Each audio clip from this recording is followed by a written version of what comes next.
Olá, olá, olá, boa tarde. Boa tarde todas aqui, Boa presente nessa tarde. mesa. Boa tarde. Estamos aqui ao vivo em mais uma transmissão aqui pelo Mulheres Empoderadas. E meu nome é Silvana Carivá, eu faço parte do grupo das Mulheres Empoderadas. Essa aqui do meu lado é a Juliana, que é a nossa colega agora que está dividindo esse espaço de apresentação do podcast comigo. E hoje a gente tem uma convidada muito especial, já a gente vai apresentar ela. E o nosso tema é menopausa. A gente vai falar isso sobre uma ótica psicanalítica. E a gente sabe que é um tema muito pertinente agora, né? Agora não, desde sempre, mas cada vez mais, né? Com o passar dos anos, a gente vê a importância da gente falar sobre essa fase da vida da mulher, que durante muito tempo foi invisibilizado. E agora a gente sente a necessidade de cada vez mais falar sobre os sofrimentos, não só de ordem orgânica, mas emocional, psicológica. E é isso que a gente vai fazer aqui à tarde, tá bom? Então, como vocês sabem, né? Quem acompanha o nosso canal, a Mulheres Empoderadas faz parte de um projeto de apoio a entidades sociais, que é aqui um programa da Universidade São Caetano do Sul, aqui em São Paulo. E a gente está fazendo isso hoje, espero que você curta. Aproveita para tirar dúvida, para fazer comentários. Manda essa live para as pessoas que você conhece, que você sabe que precisa ouvir um pouquinho sobre esse assunto. E é isso. É isso mesmo, Sil. E aí, justamente para nos ajudar com esse tema, entrar dentro desse universo, dessa fase tão significativa na vida da mulher e que a gente sabe que é atravessada por mudanças, perdas, ganhos, redescobertas. Então, a nossa convidada super especial, que a Sil falou, é a nossa querida professora, doutora Niran. É uma alegria recebê-la aqui com a gente. Nós que tivemos a chance, a oportunidade de ter já tido aula com a professora, vamos ter de novo, estamos aguardando, mas hoje vamos dividir ela com todos vocês aí do canal, professora Niran. A gente gostaria de saber um pouquinho sobre a sua trajetória, que você se apresentasse para a gente, que falasse um pouco por tudo que você já percorreu. Boa tarde, eu queria agradecer o convite de vocês, muito bom estar aqui. Bom, acho que rapidamente, né, sou psicóloga formada pela Metodista já há bastante tempo, quase 33 anos, o tempo passa muito rápido, né? Sou mestre e doutora em psicologia clínica, mas, obviamente, que fui trabalhando em outras áreas também. A psicologia dá essa oportunidade para a gente, né? Então, sempre na área clínica, que é a minha especialidade, mas também trabalhei em área social, também trabalhei na área hospitalar. Hoje atendo pacientes oncológicos, né? Tenho também um interesse em pesquisa, então também faço pesquisa, tenho um grupo de pesquisa voltado para a interface, psicologia, psicanálise e oncologia. E sou professora aqui na universidade já há 11 anos. Comecei a carreira acadêmica em 2008 e hoje, né, ministro algumas disciplinas, dentre elas a disciplina de psicanálise e clínica psicanalítica. Show de bola. É muita coisa, muita bagagem, né? Tentei ser rápida, né? Mas percorreu muitos espaços, né, dentro da psicologia, né? E aí é muito rico a experiência, né? Sim, sim. E a gente conta contigo hoje para a gente tirar mais dúvidas, né? E sobre esse olhar psicanalítico que eu achei que é uma abordagem diferenciada para a gente falar, além dos hormônios, o que acontece com a gente nesse mundo psíquico também. Então, para começar, o que é a menopausa do ponto de vista psicanalítico, né? E se há um simbolismo psicológico por trás dessa transição que a gente passa. Então, acho que você trouxe uma coisa importante. A gente tem uma questão que começa no orgânico, então a gente não pode desconsiderar isso, né? Então, existe aí uma questão hormonal, né, que começa com climatério, que pode durar até um ano depois do término da menopausa, do início da menopausa, né? E aí, essa questão é uma questão que eu penso que a gente precisa levar em consideração, porque o corpo faz modificações, e aí que impacto psicológico que vai acontecer a partir disto, né? E aí acho que tem algumas coisas, algumas questões que a gente pode conversar no decorrer aí, né, desse podcast, que acho que uma delas é a cessação da menstruação. O que isso significa para a mulher? Talvez para algumas mulheres um alívio, né? Mas mesmo que seja um alívio, mesmo que esteja neste lugar, a gente não pode generalizar, que para todas vai ser da mesma maneira, né? Mas a gente pode pensar que tem perdas, né? Então, que perdas são essas? Acho que se trata um pouco disso. E essa perda está associada com o quê? Exatamente. O que é que se está perdendo? Né? Então, para além do corpo. O corpo, do ponto de vista mais consciente, mais concreto, a gente sabe o que está sendo perdido. Agora, e do ponto de vista psíquico, do ponto de vista social, do ponto de vista do desejo, né? Porque a gente está falando de psicanálise e o desejo não é desejo só sexual, mas é também o desejo, nós enquanto pessoas desejantes, né? Nós enquanto buscando, né, objetos de satisfação do nosso desejo. Então, que fase é essa que a gente vai até um certo momento entendendo que desejo é esse, entendendo que corpo é esse. Alguns autores comparam até a menopausa com a adolescência por conta dessa mudança, que é uma mudança um pouco radical, inclusive neste desejo, né? Então, que mudança é essa que vai acontecer? E aí, como é que eu vou me olhar a partir disto? Né? Então, como mulher, a questão que também passa por isso, né? De não poder mais procriar, né? Então, mesmo que não seja mais um desejo, mas como é que eu vou lidar com essa ideia de que, então, a forma como eu me percebo mudou, né? E a forma como as pessoas me percebem também. Né? Então, acho que tem várias questões aí que eu penso que a gente vai poder dissecar aqui, né? Com certeza. Muito legal. É interessante, né? Enquanto você estava falando, Pro, me veio isso. É muito falar do simbolismo da menstruação no início da adolescência, né? Mas nessa fase que também envolve a menstruação, na verdade, a falta dela, eu não sei se é uma percepção minha, mas eu vejo muita piada. As mulheres acabam sofrendo piadas do tipo, porque se tá com calor é a menopausa, mas parece que é esvaziado o símbolo, né?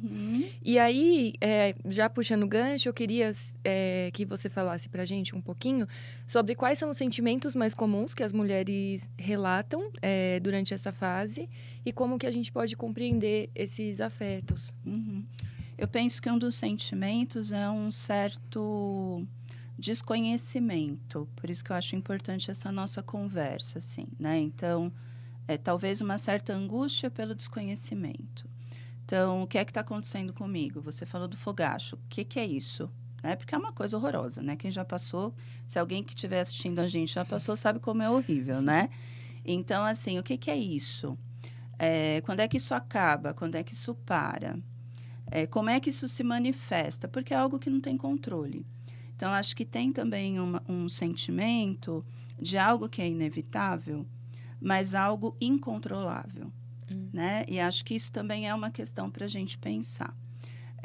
Tem também o sentimento que eu já tinha falado antes, mas que queria repetir, que é a questão da perda, que a gente pode associar a um luto, né? Então, o que é que estou perdendo? Tem um sentimento também, acho que ligado a isso que você fala, Ju, que é de como que a sociedade vê essa mulher, que é um pouco de como é que essa mulher está sendo ou não desvalorizada socialmente também, né? Eu fico pensando, essas mulheres precisam, acho que até se a gente pensar em termos de menstruação até, né? Se a gente pensar que o período da menstruação é um período muitas vezes doloroso, fisicamente doloroso, e que socialmente o mundo do trabalho não está preparado para isso, o mundo do trabalho também não está preparado para a menopausa, né? Então, independente do que essa mulher esteja sentindo, fisicamente ou psiquicamente, ela precisa dar conta de trabalhar, porque muitas delas não estão aposentadas ainda, né? E é complicado, desculpa só interromper, que assim, todos os ciclos da mulher são socialmente invisibilizados, né? Sim. Você está falando da menopausa, Sim. mas a gente fala da maternidade também, a gente fala do período menstrual, que várias mulheres têm aí períodos super diferentes, Sim. e cada um com uma problemática diferente, que inclusive é incapacitante muitas vezes, né? Então, essa parte do trabalho é complicadíssima. Por isso a importância de a gente estar discutindo isso aqui hoje. Sim, porque um dos sentimentos, né, é justamente esse de precisar dar conta disso tudo sozinha, né? Se pode até compartilhar com outros colegas, sim, com outras mulheres, sim. Mas a gente sabe que não é um assunto também tão conversado até entre as mulheres, né? É quase como algo que a mulher precisa dar conta e ponto. Assim como dar conta dos períodos menstruais e ponto, né? Então, acho que tem sim um sentimento, talvez até para algumas mulheres, de sobrecarga. Sobrecarga, e me pegou bastante essa questão do luto, né? Eu tenho um corpo que nasceu para gerar, para produzir, e a perda dessa possibilidade eu não posso mais, né? Sim. Principalmente nos dias de hoje, né? Que às vezes a mulher acaba deixando a maternidade para mais tarde, até atravessado por isso, essa questão que a Sil estava falando do trabalho, né? E aí é difícil a gente fazer essa conciliação entre carreira, né? Entre carreira e maternidade. E às vezes a gente também não consegue diferenciar o que é desejo nosso, o que é uma pressão social para ser mãe, né? Então a gente entra num processo muito difícil mesmo de ambiguidades, né? E ainda falando sobre essa questão do luto que você trouxe aqui, como uma questão simbólica, né? Dessa menstruação que vai embora. Como que a gente, para além dessa menstruação que vai embora, dessas mudanças hormonais, essa questão da fertilidade, que também está ligada à produtividade, né? À chegada do envelhecimento, todas essas questões, como é que a gente consegue lidar com essas perdas? Então, acho que o primeiro ponto para a psicanálise é a gente ter consciência delas, né? Então, que perdas cada uma das mulheres vai viver, e são processos que a gente aqui está falando em termos gerais, mas que pode ser muito particular, né, para cada uma delas. Então, essa perda, por exemplo, da capacidade de gerar um filho. A gente falava, mesmo que não haja mais um desejo, ou, né, esperei mais para gerar um filho e, de repente, me deparei com a menopausa chegando. Então, o que eu faço agora com o desejo que estava associado a isso, né? E mesmo que eu não quisesse, como é que eu passo a me ver a partir disso? E aí pode ter, sim, um processo de luto por esta capacidade, aquilo que eu sabia que eu era capaz, ou aquilo que eu entendia que eu era capaz, e que agora eu sei que não sou mais. E não sou mais por algo que é inevitável, como a gente falava, né? É algo que eu não tenho controle. E, de certa forma, algo que também não tem retorno, né? Algo que eu não posso resolver de outra forma. Claro, uma mulher que deseja adotar tem esta possibilidade, mas a gente está aqui falando de gerar um filho, né? Esse corpo que pode gerar.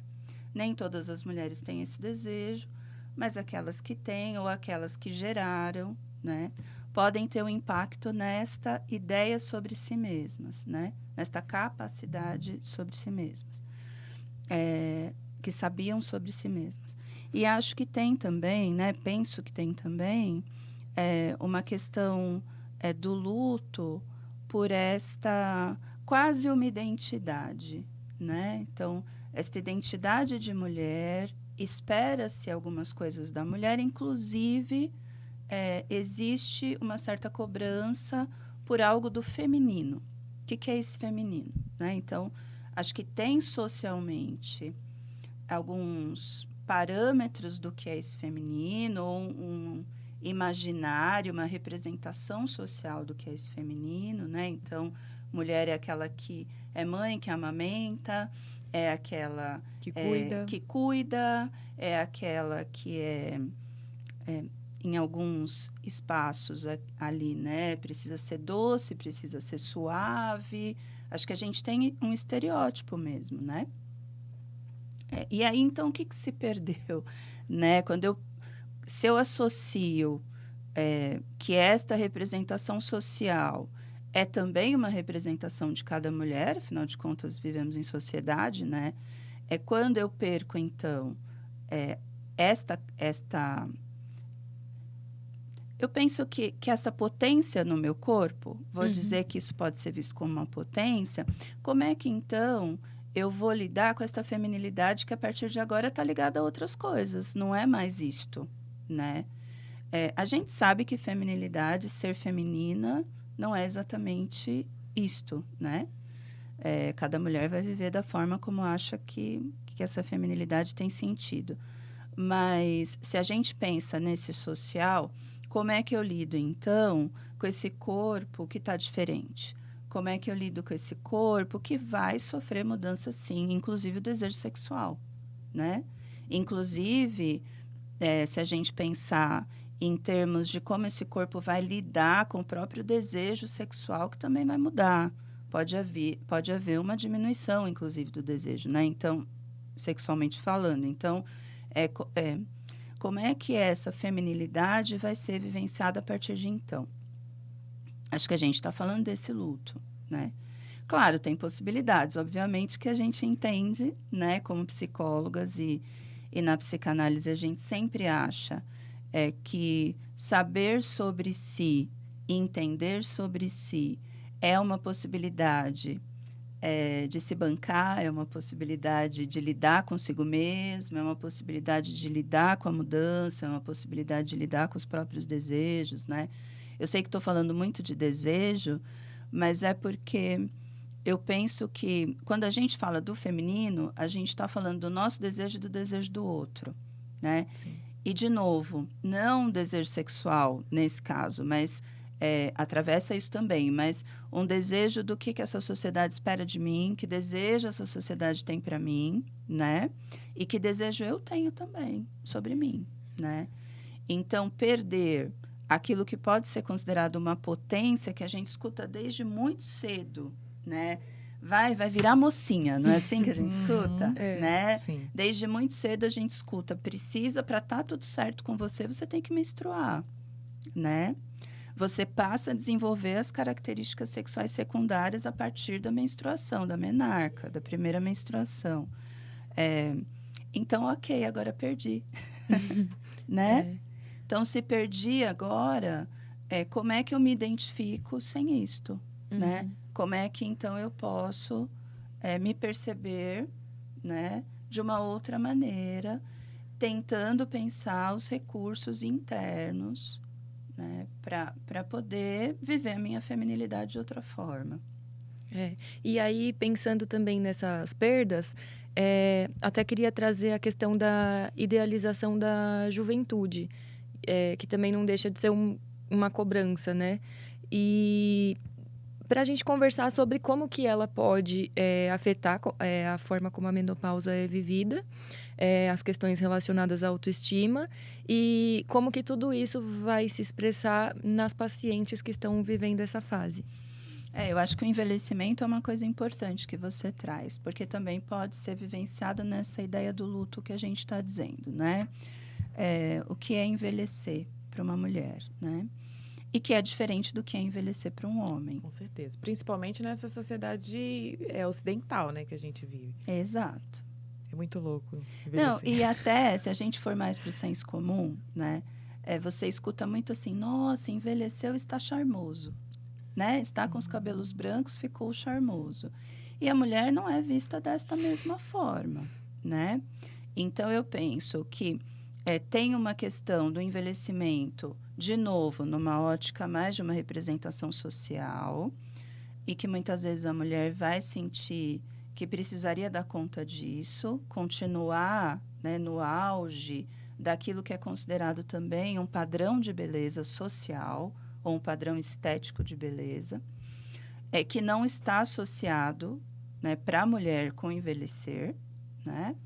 Mas tem também o que é envelhecer internamente, né? Então, qual é o significado do envelhecimento? E também tem a ver, né, com a sociedade, porque a gente também internaliza muito que o envelhecimento ele está ligado a uma parada de produtividade, né? A Silvana comentou isso agora há pouco. Então, a minha produtividade vai cair. Minha performance vai ser impactada. Sim, vai diminuir. O envelhecimento está ligado à morte. Não tem como a gente não pensar nisso, embora a gente esteja envelhecendo o tempo todo, em qualquer idade, essa que é a verdade, né? Mas a gente pensa em envelhecimento com alguns marcos. E a menopausa é um deles, né? E aí, esse envelhecimento que parece estar me levando para um lugar que não tem mais volta e que é um lugar, muitas vezes, vivenciado com dor, com sofrimento. Né? E solidão também. E solidão, né? Então, muitas vezes, é um lugar de significado que não é bom, né? De um humor mais depressivo mesmo. Né? Faço o que agora? Né? Não tenho mais tempo para fazer, não tenho mais possibilidade para fazer. Não sei mais agora como viver desta forma envelhecida. E acho que caberia até, né, pensar um pouco o que é mesmo estar envelhecido, né? Porque hoje em dia tem se falado do envelhecimento de um jeito muito mais esperançoso, né? Muito mais de um tempo de qualidade que a gente pode viver. Mas, de qualquer maneira, a gente está falando aqui de um impacto, de um primeiro impacto, né? E é impactante, né? E faz pensar também de que jeito eu quero vivenciar esse envelhecimento. E aí eu vou precisar, eu falava dos recursos internos, né? A gente vai precisar acionar esses recursos muito do entendimento de quem nós somos, né? E eu acho que isso a psicanálise tem muito a ver também, né? Então, obviamente que estou falando aqui da psicanálise porque, né, sou psicanalista, enfim, trabalho com isso há muito tempo. A psicologia tem outras abordagens que também vão lidar com isto. Mas pensando, né, numa ideia, né, ou numa linguagem mais psicanalítica, como é que eu vou saber sobre mim, né? O que eu sei sobre mim que pode contribuir para que esse impacto seja diminuído ou seja menos sofrido, ou que esse luto possa ser vivido de uma forma que não seja patológica, por exemplo. Sim. E ainda falando sobre essa questão dos tabus que a gente levantou algumas questões aqui, e do silêncio e também da solidão dessa mulher, porque o que eu vejo eu trabalho num salão de beleza, eu atendo várias pessoas, várias mulheres de várias faixas etárias e, por acaso, agora a gente está amadurecendo também no salão junto com a clientela e tem chegado muita troca sobre a menopausa, né? Muita gente se queixa bastante e eu vejo que lá é um dos poucos lugares onde as mulheres conseguem se reunir e falar sobre esse assunto, né? E levantar os tabus e tentar... nossa, você sente isso? Eu sinto fogacho, mas eu não sinto, por exemplo, a secura da boca, né? Das mucosas. Eu não sinto isso, mas a outra sente aquilo. Então, olha como é diferente. E aí eu fui pesquisar também, fui descobrindo nesse processo, porque para acompanhar essa clientela, né? Embora eu cheguei nos 41 agora. Eu sei que já estou no estágio o início desse processo. Eu quero compreender melhor, então fui estudar para entender. E me parece que a gente tem muito mais de 50 sintomas que vão se manifestar ali na perimenopausa, que é esse processo ali do iniciozinho, né? E que vai até, vamos dizer assim, o fim da vida, né? Em muitos casos. Mas eu fico observando como que esse silêncio em espaços que não são como esses do espaço do salão, que eu proporciono ali para meus clientes, pode vir a afetar o psiquismo feminino, né? Eu estou falando, assim, de pessoas de uma classe mais baixa, que não tem acesso a muitas informações. Para a psicanálise, como que ele consegue olhar para essa pessoa, né, que está nessa situação, como que isso afeta esse psiquismo? Não poder trocar, não ter essa... Eu penso que leva essa mulher para um lugar... Vocês falaram de invisibilidade, né? Mas eu também acho que é um lugar de não existência, né? Eu acho que leva para um lugar de quase como se ela não pudesse entender que isso também acontece com outras mulheres, né? Então, é um lugar realmente de uma solidão, né? De uma solidão que parece que não tem muito como encontrar o outro, né? E eu até acho também, até penso, que para um lugar de uma certa culpabilização. Então, como se ela mesma, né, estivesse provocando aquilo tudo, ou tivesse feito alguma coisa que precipitou aquilo, ou está sofrendo e não deveria, já que já sabia que aquilo ia acontecer. Então, acho que leva para um lugar de não legitimação De do culpa. próprio sofrimento, de culpabilização, né?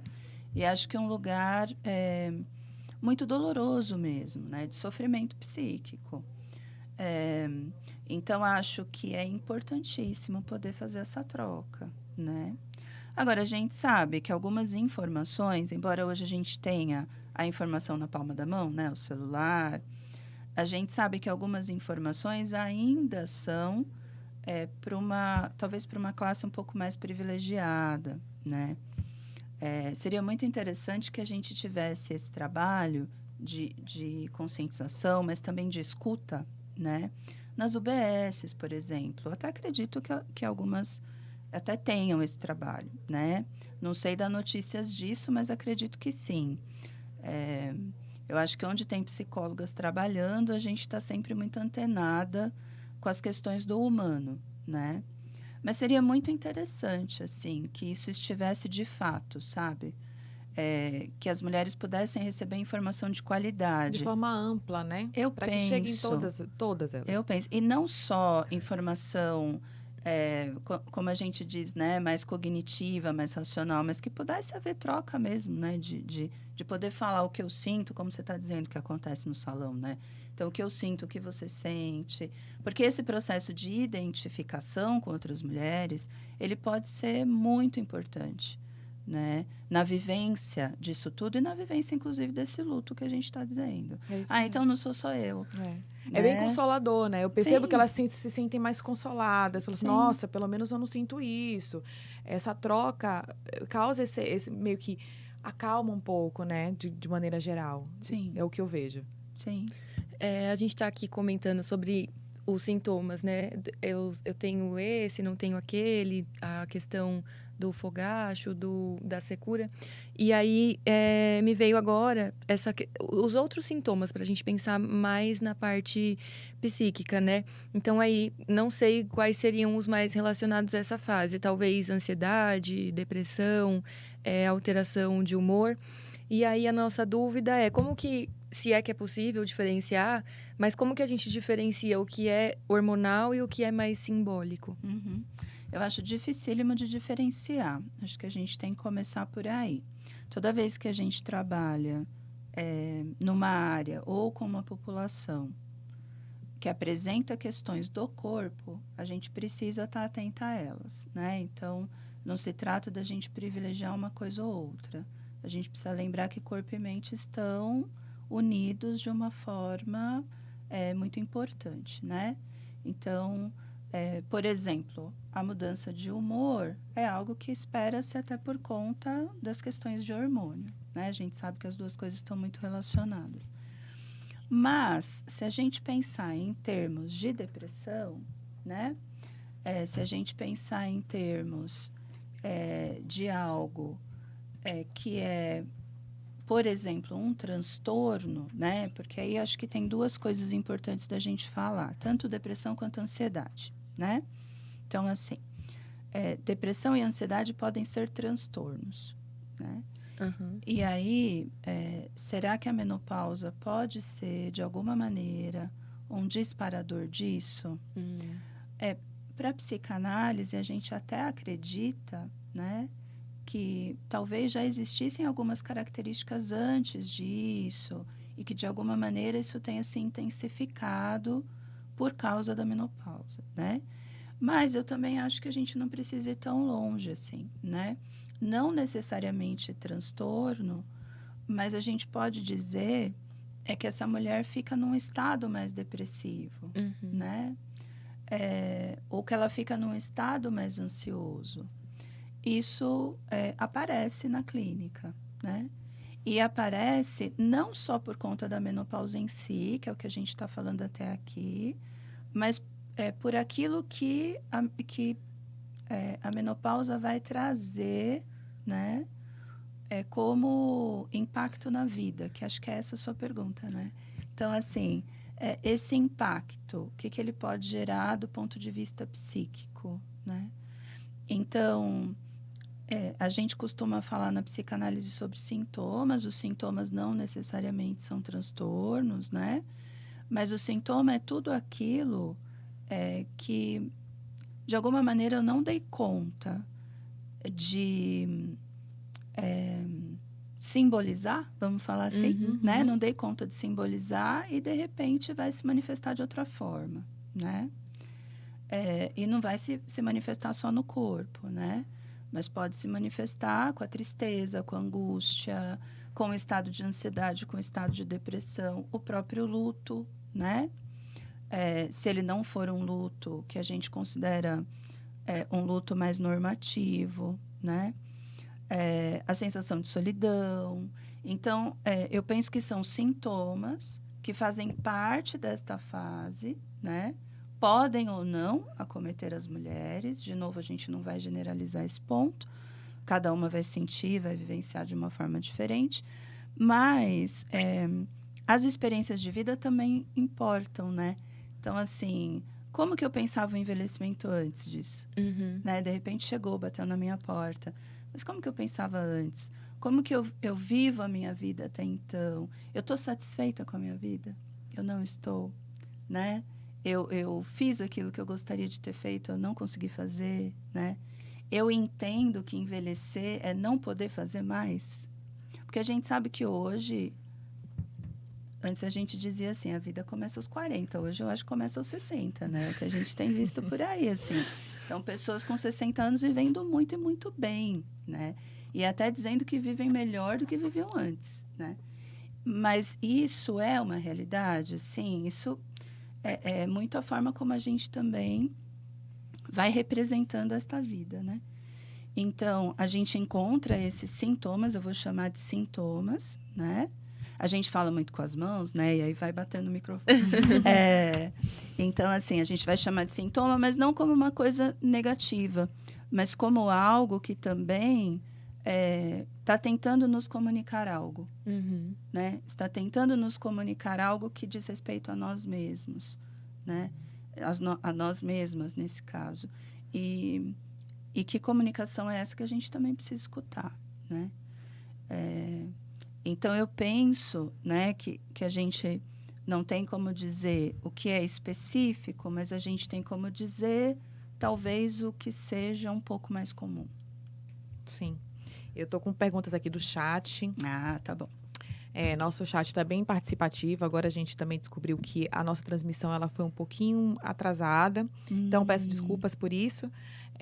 Mas espero que todas estejam vendo agora. E, de qualquer maneira, essa live vai ficar gravada, tá? Só um recadinho antes da gente ler essa primeira pergunta. Para os alunos da USCS que estão assistindo aqui o nosso podcast, a gente, nos minutos finais, vai liberar o Forms, que é um formulário para vocês preencherem, que vai validar a ACC. Essa live de hoje vale 2 horas. A dona Maria José Carivar, a minha mãe, a vulgo minha mãe, ela está perguntando aqui, gostaria de saber por que esse tabu da menopausa, que nos deixa com muitas sequelas.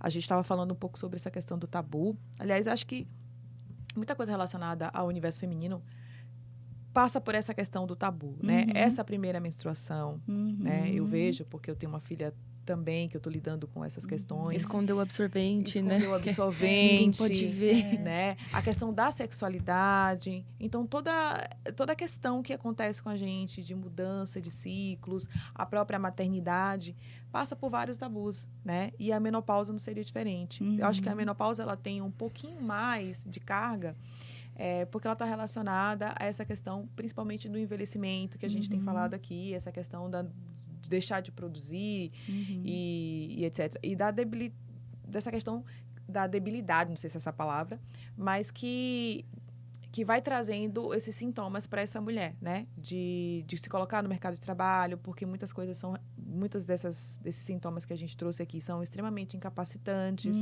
né? Então, você imagina essa mulher que passa a noite inteira alternando entre um calor absoluto e um frio, não consegue dormir, tem alterações no sono, no dia seguinte ela tem que performar no trabalho, tem aquele nevoeiro mental. Então, você imagina, eu sou uma jornalista, e o que eu preciso ter ali da ponta da língua todas as informações, e aí chega na hora, me dá um branco, que é provocado por essas questões de oscilações hormonais, e aí como é que eu fico? Né? Então, são muitos tabus relacionados a isso, e para complementar a pergunta dela, já emendar aqui com a minha, eu quero falar também sobre essa questão do tabu relacionado às relações afetivas e sexuais nesse período, né? Por conta de todos esses sintomas que a gente trouxe. E para completar a pergunta, né? Há espaço? Dá uma esperança para nós. Há espaço para gente, para descobertas nesse período da menopausa? Eu concordo que eu acho que o tabu está ligado às questões da mulher, né? Eu penso que a gente falou um pouquinho do quanto nós ainda vivenciamos, né? Uma sociedade que tem um machismo estrutural. Eu sei até que vocês já fizeram uma conversa com outras professoras sobre isso, que foi muito bacana. Então, acho que tem...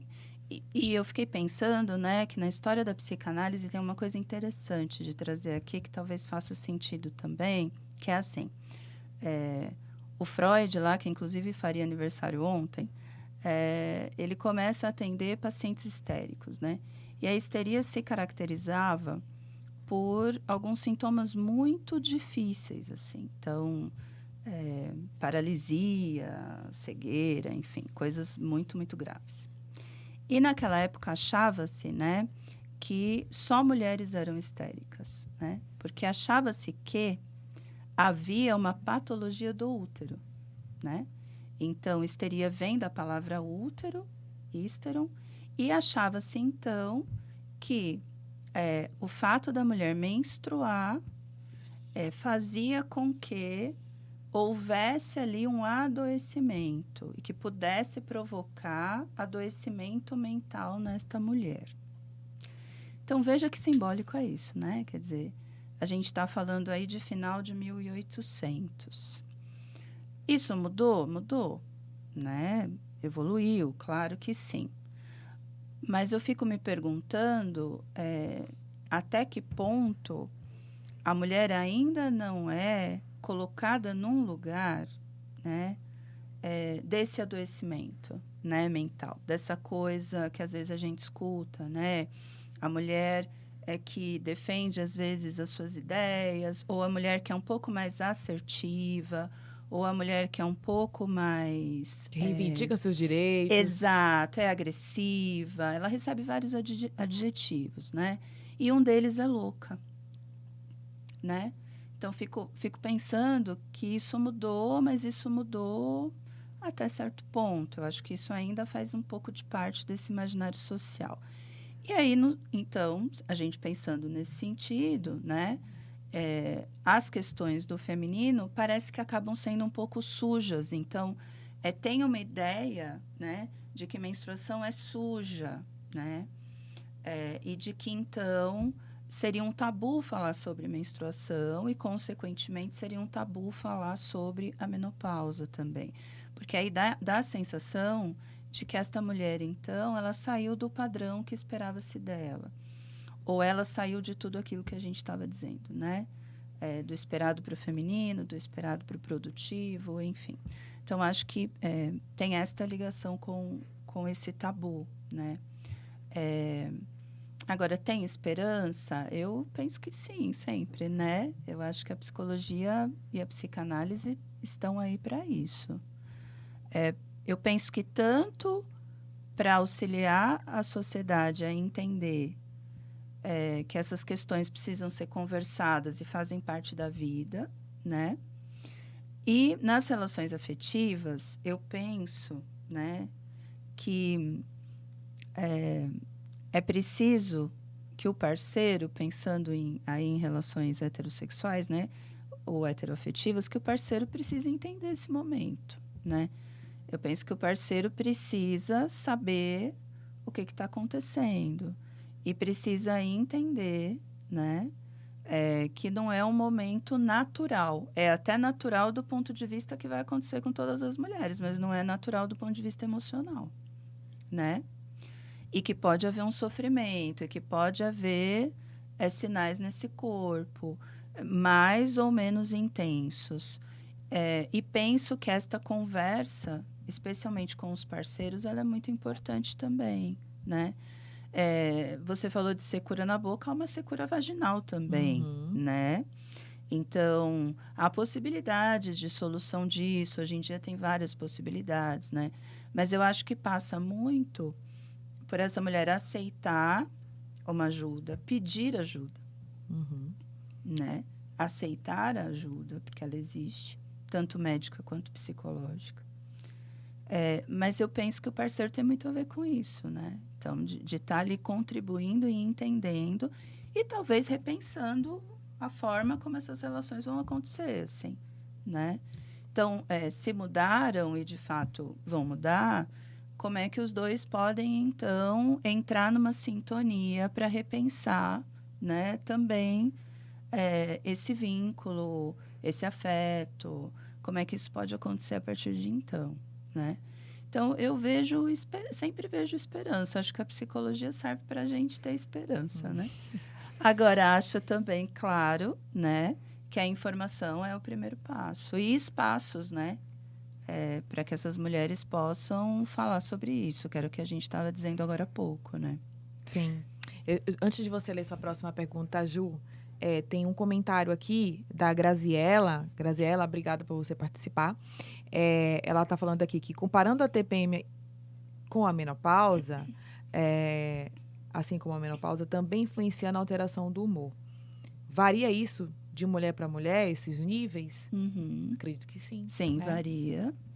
Varia, por isso que a gente não tem, na nossa conversa, como generalizar tanto. A gente precisa ter um respeito pelo individual, né? Eu penso que cada mulher pode comunicar como é que ela vivencia essa mudança de humor, algumas mais, outras menos. As próprias cólicas, se a gente pensar em sintoma mais físico, né? E aí, como a gente está falando de menopausa, o quanto esse fogacho incomoda, o quanto não incomoda, o quanto é intenso, o quanto não é, o quanto a alteração de humor também é intenso ou não, o quanto os outros sintomas corporais acontecem ou não acontecem. Você falou de mais de 50, né? Então, algumas mulheres vão ter mais, outras vão ter menos. Então, eu também acho que pensar o individual é uma maneira de respeito a cada mulher e como cada mulher vivencia, né, esse processo. Eu estava vendo uma pesquisa, num desses artigos científicos, que estava falando justamente sobre... era uma pesquisa com 50 mulheres no OBS, aqui da região sudeste, e elas, cada uma relata de uma forma diferente, e uma que já está bem avançada nesse processo da menopausa, ela está com 60 e poucos anos, ela fala que nada mudou na vida dela. É possível. Então, assim, é aquela coisa de a gente olhar que existe uma discrepância muito... que vai variar de acordo com o organismo dessa pessoa, do metabolismo, com o estilo de vida, né? De como essa pessoa também encara todas essas questões de início e fechamento de ciclos femininos. Então, eu acho que tudo vai variar de acordo com uma gama muito grande de, vamos dizer assim, de interferências, né? Sim.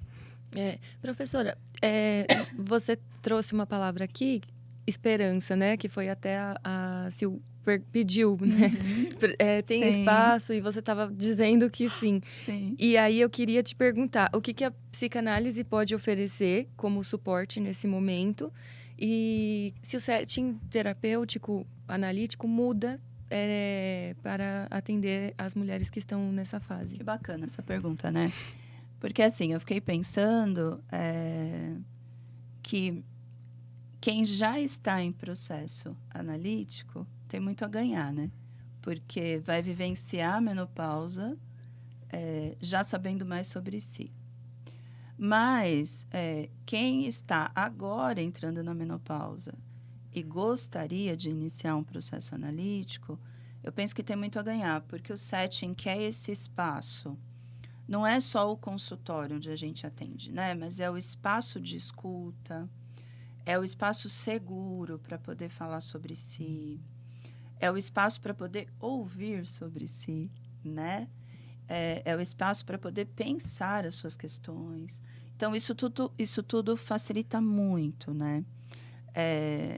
E facilita de que maneira, né? Que facilitação eu estou pensando?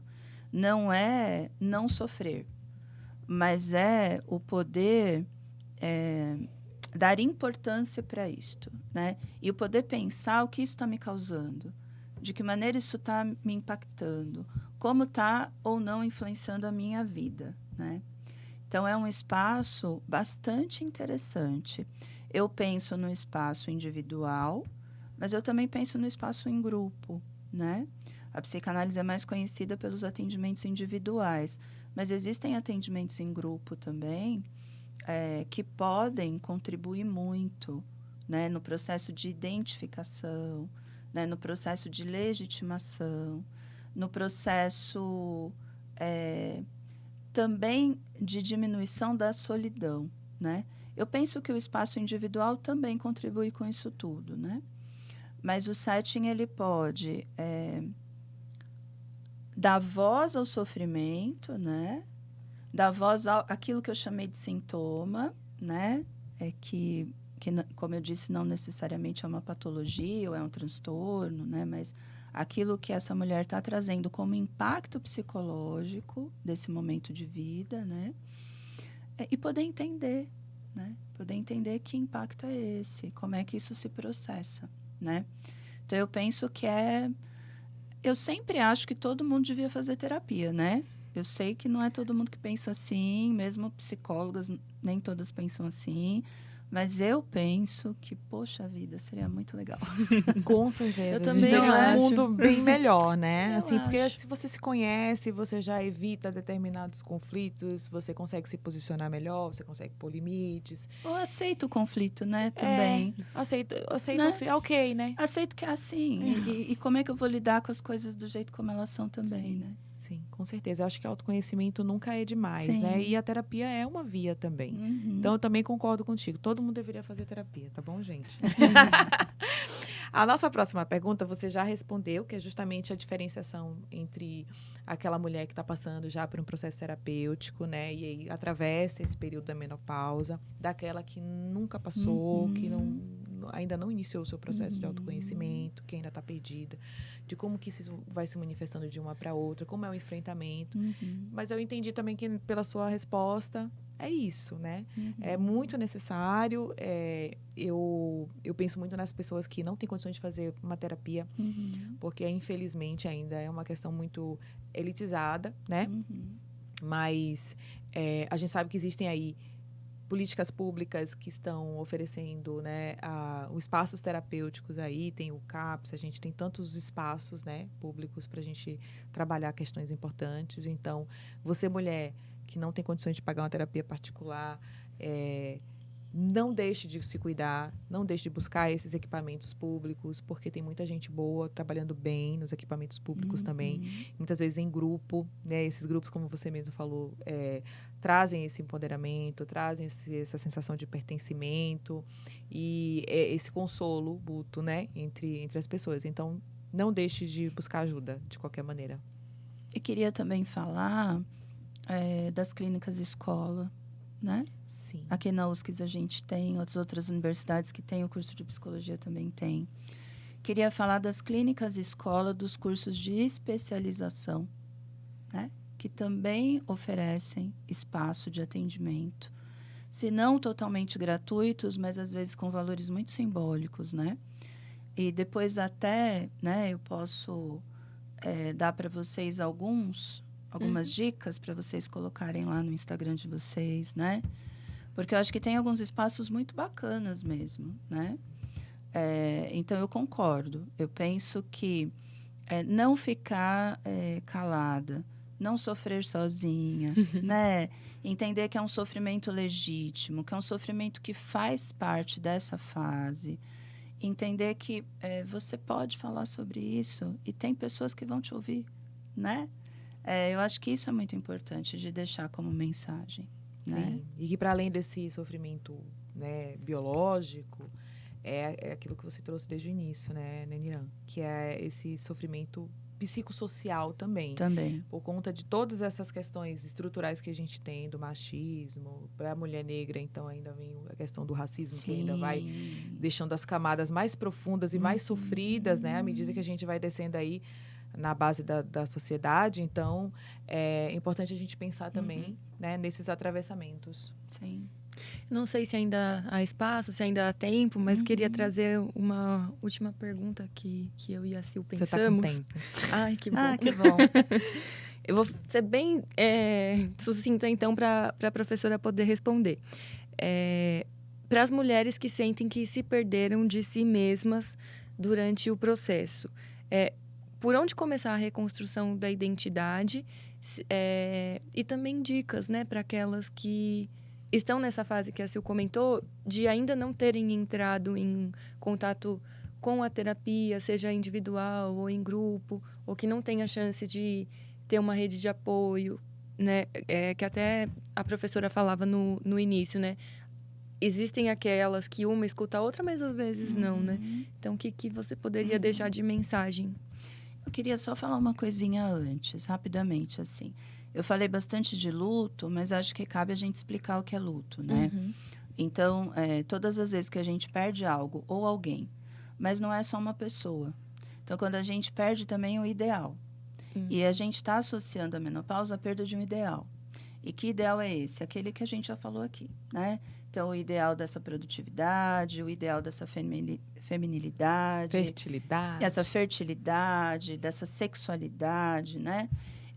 A gente considera o luto como um processo normativo para quem perdeu algo, né? Então, dá ali uma sensação, muitas vezes, de uma tristeza muito intensa, algo que até parece uma depressão, mas não é, e que tende a ser lidado, a gente vai lidando com isto, né? E a gente vai, então, num processo mais normativo, entendendo o que está acontecendo, lidando com essa perda e se acostumando com ela, né? Agora, existem os processos, né, de luto que acontecem de uma forma um pouco mais complicada, né? E para esses casos, aí, né, atendendo a sua pergunta, eu acho que a sua pergunta tem um braço disso também, para esses casos, buscar ajuda psicológica. Ah, sim. Né? Mas como eu sei, né, a diferença? A gente sabe muito pela intensidade, a gente sabe muito pelo desânimo, a gente sabe muito quando a gente não tem mais vontade de fazer coisas que antes a gente gostava muito de fazer, e isso começa a durar muito tempo, Tipo semanas uma paralisação. e meses. Isso, como se fosse, né? Não tenho mais prazer nas coisas que antes eu tinha. No começo do luto, isso é normal, em qualquer processo de luto. Mas ali a gente começa a notar que as semanas vão passando, os meses vão passando, e essa sensação de desânimo só se intensifica, né? Então a gente precisa buscar ajuda, né? Eu considero que alguns casos até precisam de uma ajuda medicamentosa, mas na psicologia a gente sempre entende que a ajuda psicológica ela pode vir antes, né? Nesses casos em especial, não para todos, mas nesses casos em especial, e aí, se for necessário, né? Uma ajuda aí, talvez de um médico, de um psiquiatra, enfim. Mas eu penso, né? Você pergunta formas de lidar, né? Eu penso, quando eu falo de recursos internos e externos, são aqueles recursos de outras situações que a gente já viveu de perda. E como foi que a gente viveu isso? Porque a gente aprende com a experiência, né? Então, como eu vivi outras situações de perda, só que para isso, primeiro, eu preciso entender que há perda, né? Eu preciso entender que isso de fato está me impactando, que a menopausa de fato me impactou, né? E que não é vergonha admitir isso. E aí, como é que eu lidei com outras situações impactantes na vida?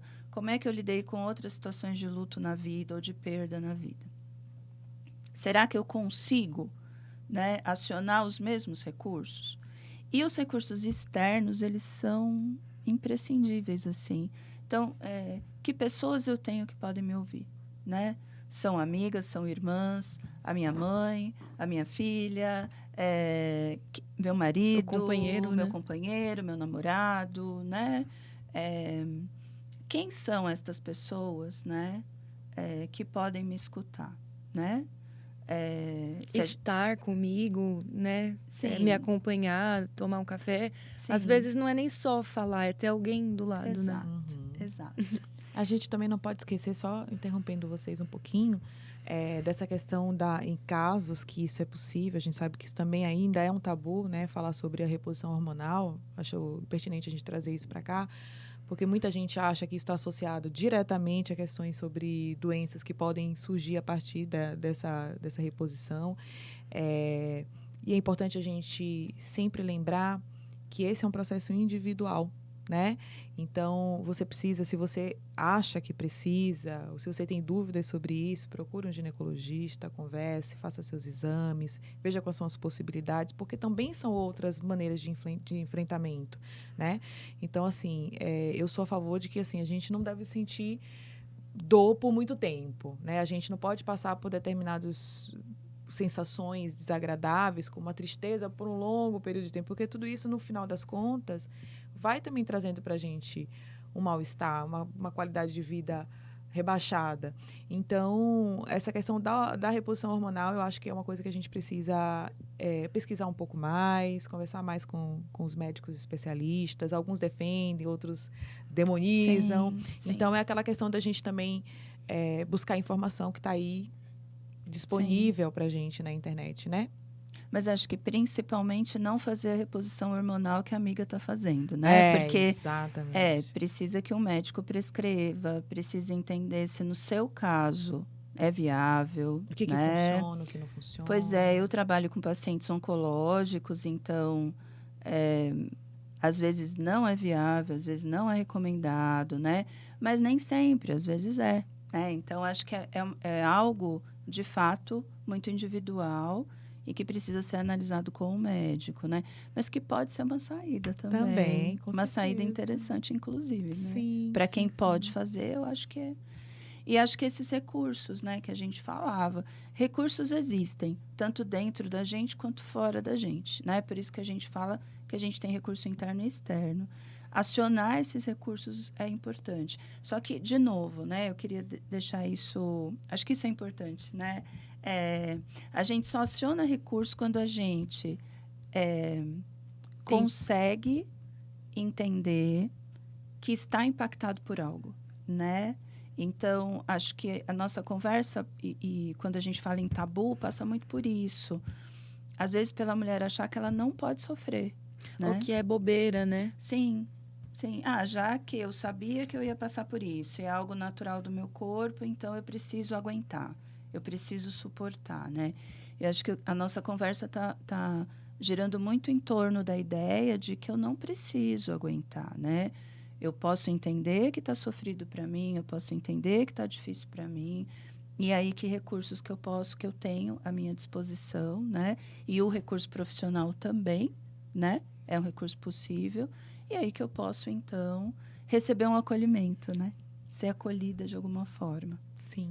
E às vezes pode ser até o start, o pontapé inicial para como a Sil falou, uma descoberta de si mesmo, né? De autoconhecimento. Porque tem outras questões ali que vão aparecendo, né?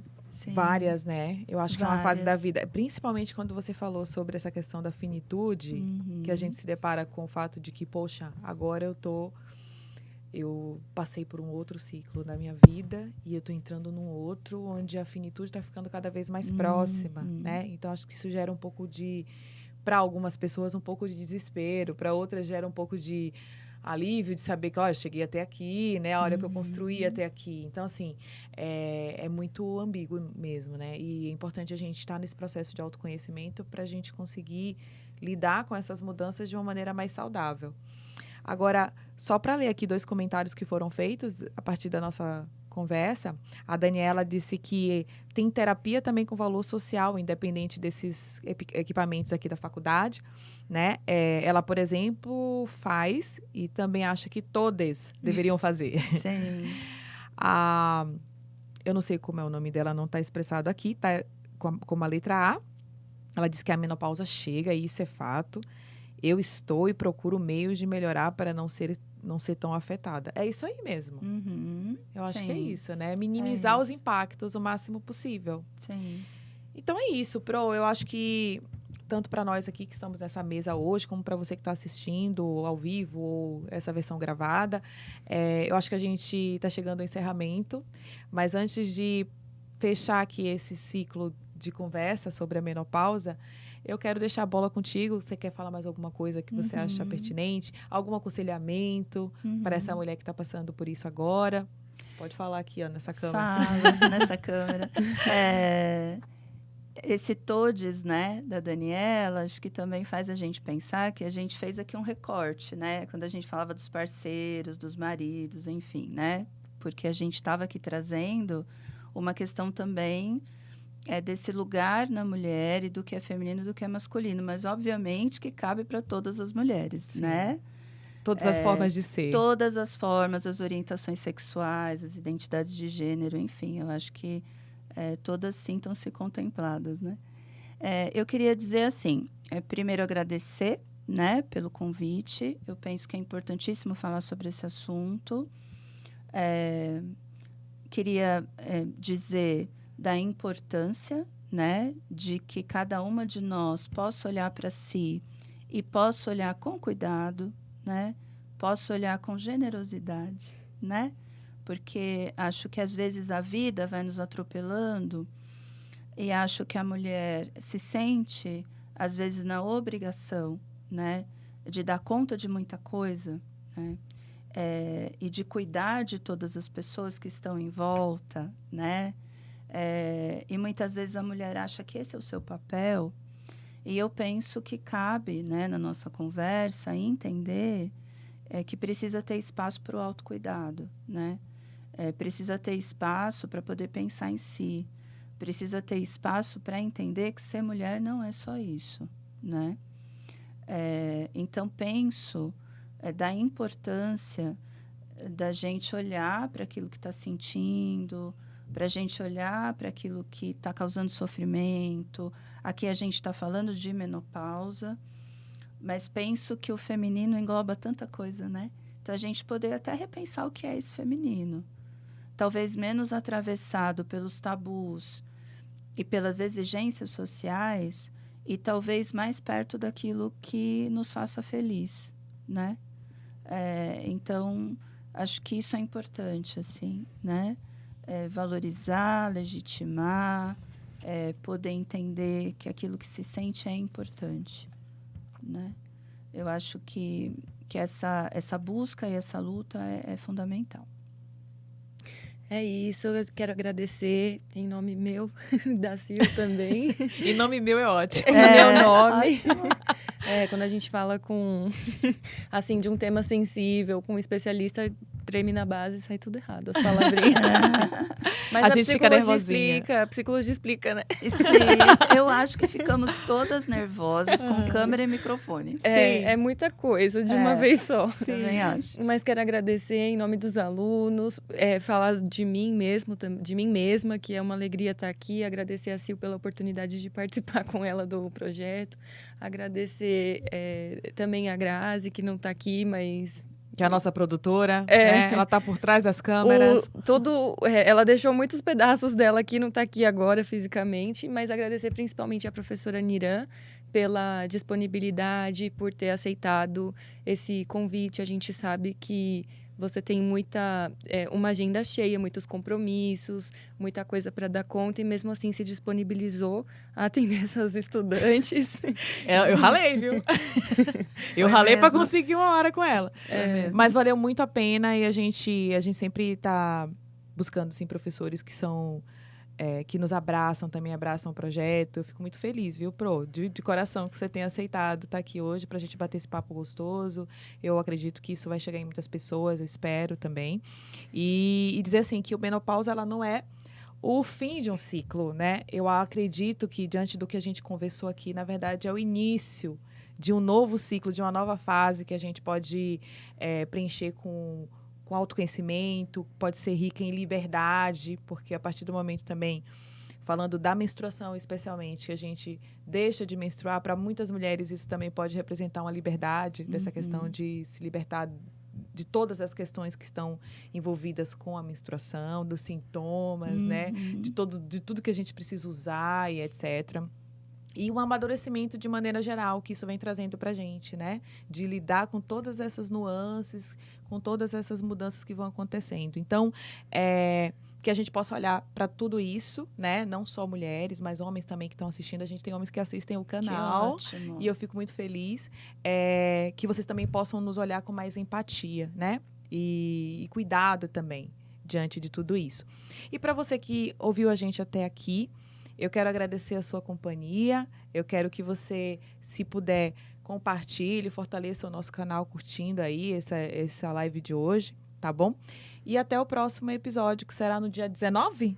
Acho que 19 de maio. 19 de maio, a gente vai ter uma conversa Pertinho, muito boa também com uma outra professora de peso, assim como você, que é a professora Carla, vai falar sobre a cultura de ódio contra as mulheres, que está super em alta. Que bacana. E a gente precisa falar sobre esses temas, né? A menopausa está pegando, e essa cultura de ódio também a gente precisa trabalhar contra isso, né? E é isso, Pro. Obrigada, gente. Obrigada. Professora, obrigada. Tchau, tchau. Tchau.